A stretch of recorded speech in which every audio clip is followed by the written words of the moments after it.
சரண் Krishna YouTube சேனலுக்கு உங்களை அன்புடன் வரவேற்கின்றேன்.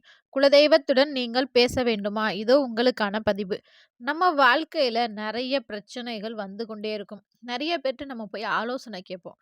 அப்படி மற்றவர்களிடம் ஆலோசனை கேட்பதை விட, தெய்வமே நமக்கு நேரடியாக வந்து நம்ம செய்றது சரியா? தவறா? நமக்கான வாழ்க்கைக்கான நல்ல வழி என்ன? அப்படின்னு நம்ம சொன்னா எவ்வளோ நல்லாருக்கும். அதற்கான ஒரு சிறந்த வழிதான் குலதெய்வம் நம்முடன் பேச வைப்பது. அதற்கு நம்ம என்ன பண்ணணும்? என்னங்க நெறைய பூஜைகள்லாம் செய்யணுமா? அப்படின்னு கேட்டிங்கன்னா, கண்டிப்பா கிடையவே கிடையாது. உங்க வீட்ல இருந்தபடியே உங்க குலதெய்வத்தை தாராளமாக உங்க கனவிலயோ, அல்லது நேரிலயோ, அல்லது வாக்கு மாதிரியாவது குலதெய்வத்தை நம்முடன் பேச வைக்க முடியும். முதல்ல குலதெய்வம் நீங்க நினைச்சவுடன் வரணும் அப்படின்னாலே, நீங்க வருஷத்துல ஒரு தடவையாவது குலதெய்வ கோவிலுக்கு சென்று அந்த எல்லையில் வழிபாடு செய்திருக்க வேண்டும். ஒரு சிலர் குலதெய்வம்லாம் தெரியுங்க. ஆனா போய் 3 வருஷம் ஆகுது, 5 வருஷம் ஆகுது, வேலையா இருக்கும். அதனால போக முடியல அப்படின்னீங்கன்னா, கண்டிப்பா நீங்க எவ்வளோதான் குலதெய்வத்தை வணங்கினாலும், குலதெய்வம் கனவில் வராது. உங்களுடன் பேசாது. வருஷத்துல ஒரு தடவ கட்டாயம் குலதெய்வ கோவிலுக்கு போக வேண்டும். அடிக்கடி போறவங்க ரொம்பவே சிறப்பு. குலதெய்வம் உங்களுடன் பேச வேண்டும் அப்படின்னா, முதல்ல நீங்க செய்ய வேண்டியது, ஒரு நல்ல நாள் எடுத்துக்கோங்க. இப்போ உங்களுக்கு குலதெய்வம், பெண் தெய்வம் அப்படின்னா ஒரு வெள்ளிக்கிழமையிலிருந்து, அல்லது ஒரு ஆண் தெய்வம் அப்படின்னா, உங்கள் குலதெய்வ நெற்றியில் பட்டை இருந்தால், நீங்க திங்கட்கிழமையிலிருந்து இந்த வழிபாடை செய்ய ஆரம்பிக்கலாம். இல்ல நாமம் இருக்கின்றது அப்படின்னா, சனிக்கிழமையிலிருந்து இந்த வழிபாடை நீங்க தாராளமா செய்ய ஆரம்பிக்கலாம்.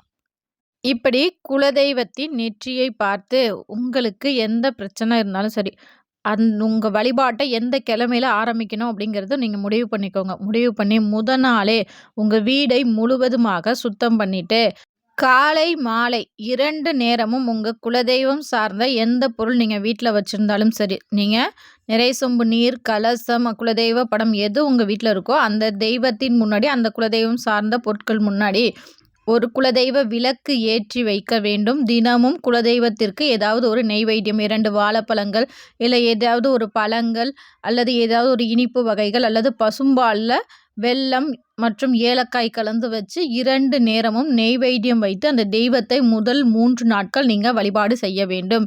இவ்வாறு செய்யும்போதே கண்டிப்பா உங்க பிரச்சனைக்கான தீர்வுகளுக்கான உங்க பிரச்சனை குறையிறது மாரியும், உங்க பிரச்சனைகளுக்கான தீர்வுகள் கிடைப்பது போன்ற ஒரு சூழல் கட்டாயம் உங்களுக்கு தெரிய ஆரம்பிக்கும். 4வது நாள் என்ன செய்யணும் அப்படின்னு பார்த்தீங்கன்னா, உங்க வீட்ல இரவு நேரத்தில அமைதியான ஒரு இடத்த தேர்ந்தெடுத்துக்கோங்க. உங்க பூஜை அறையா இருந்தாலும் பரவாயில்ல. ஆனா அமைதியா இருக்கணும். மனசு ஒரு நிலையாக இருக்க வேண்டும். இருந்து உங்க குலதெய்வத்தின் பெயர் என்ன? ஓம் உங்க குலதெய்வம் நமக. ஓம் உங்க குலதெய்வத்தின் பெயர் நமக. குலதெய்வம் தெரியாதவர்களும் ஓம் குலதெய்வமே நமக அப்படின்னு தினமும் சொல்லிக்கொண்டே தீபம் ஏற்றலாம். இரவு நீங்க தூங்க போறதுக்கு முன்னாடி அசைவம் சாப்பிட்டுருக்க கூடாது. தூங்க போறதுக்கு முன்னாடி உங்க பூஜை அறையில குலதெய்வ விளக்கு ஏற்றி வைத்து, அந்த விளக்கின் ஒளியை பார்த்து உங்க குலதெய்வத்தின் பெயரை 27 முறை நீங்க சொல்ல வேண்டும்.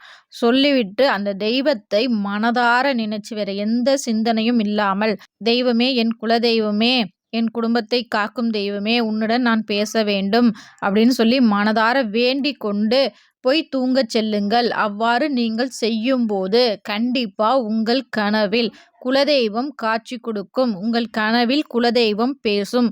அப்படி நீங்க ரொம்பவே அசந்து தூங்கிட்டீங்க, கனவு எதுவும் வரலங்க. இல்ல ஒரு சிலருக்கு கனவு வரும். ஆனா காலைல எழுந்ததும் மறந்துருவாங்க.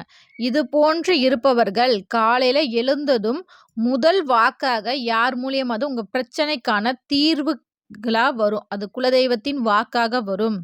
சாதாரணமாகவே நம்ம குலதெய்வ விளக்கு ஏற்றும்போதும் சரி, அந்த தெய்வத்தின் அனுக்கிரகம் நமக்கு பரிபூர்ணமா கிடைக்க, அந்த தெய்வத்தின் போற்றிகளை ஓம் குலதெய்வம் நமக அப்படின்னும் சொல்லலாம்.